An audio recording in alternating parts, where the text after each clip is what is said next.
పారిశ్రామికవేత్తలు ఒక్కటంటే ఒక్క రూపాయి కూడా మనకి ఎంఓఈ చేయకపోవడం చాలా బాధాకరం. ఎందుకంటే ఈరోజు వీళ్ళు దాదాపుగా ఈ స్పెషల్ ఫ్లైట్లు, కోట్లు, బూట్లు, సూట్లు కని వీళ్ళ ఖర్చులకే 20 కోట్ల పైగా అయింది. కనీసం ఆ దారి ఖర్చులకి అయిన డబ్బైనా ఎంఓఈలు చేసుకొచ్చారంటే సిగ్గుచేటు. మాటలేమో ఇంత చెప్తారు, కానీ పని చూస్తే జీరో. సో అందుకే అంటారు గొప్పలు చెప్పుకోవద్దయా తిప్పలు తప్పవని. కానీ చంద్రబాబు నాయుడు వినడు.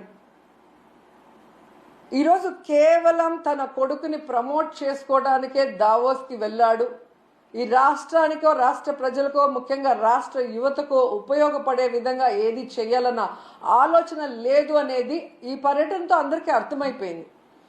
ఎందుకంటే అంత పెద్ద వేదిక మీద సీఎం చంద్రబాబు నాయుడు గారు మా రాష్ట్ర